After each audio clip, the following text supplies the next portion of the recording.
A produção de soja, milho e algodão é muito forte no Mato Piba, região formada por partes do Maranhão, Tocantins, Piauí e Bahia. Por lá, milhares de financiamentos agrícolas foram fechados em dólar. O detalhe é, com a forte seca, a colheita nestas regiões está, em média, 30% menor. E a moeda americana, que na data da contratação era de R$ 2,50 média, agora já passa dos R$ 4,00. Até as indústrias fornecedoras de insumos fecharam os contratos pela variação do dólar. E agora, qual a consequência de tudo isso? Esses contratos não estão sendo cumpridos e os bancos e indústrias estão exigindo para renegociar cada vez mais com garantias por parte do produtor rural. E assim o impasse está formado. Então, para a gente entender este assunto, nós vamos colocar o nosso analista jurídico, o Dr. Ricardo Afonsinho, ao vivo de Porto Alegre, já aqui na tela do RN, doutor Ricardo. Boa noite para o senhor. Esse cabo de guerra aí, mais uma vez, deve parar no judiciário. Como é que a gente resolve esse problema para que haja aí um equilíbrio entre as partes, hein? Pois é, boa noite, Márcio, e os amigos do Rural Notícias. Esse é um impasse sério que está se formando nessa região do Mato Piba e em algumas regiões ainda de Goiás e Mato Grosso, onde boa parte das lavouras foram financiadas por bancos indexadas na moeda no dólar, né? Então a variação cambial teve toda esse acréscimo, né, de mais de 50%, 60%, 70% da contratação até agora, a hora do cumprimento.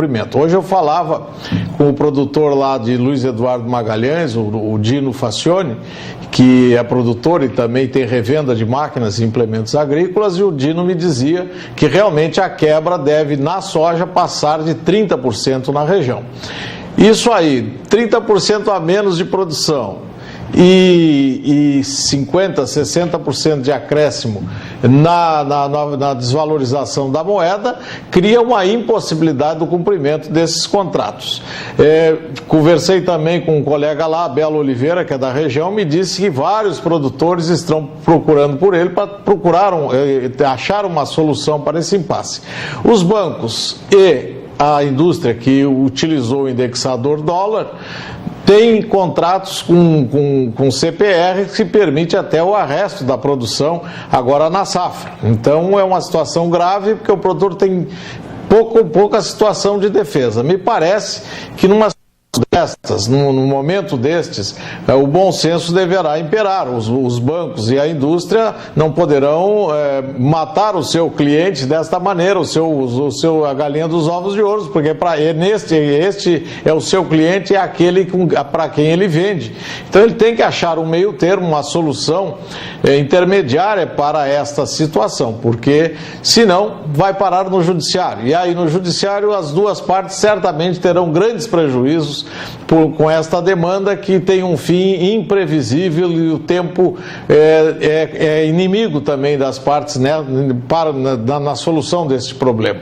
Me parece esse momento talvez fosse o próprio para que se utilizasse a lei da arbitragem, se conseguisse nomear alguém que fizesse houvesse, de acordo com o que a lei prevê, a nomeação de árbitro que pudesse estabelecer um critério razoável entre as partes que minimizasse o prejuízo e não de um lado e que a rentabilidade não fosse tão grande do outro lado. Então, isso é necessário, bom senso nessa hora, são muitos e muitos produtores que estão nessa situação, centenas de produtores, que precisam encontrar uma saída para esse problema, porque senão teremos aquelas coisas que vão se arrastando no tempo, viram uma bola de neve e ninguém é favorecido com uma situação dessa.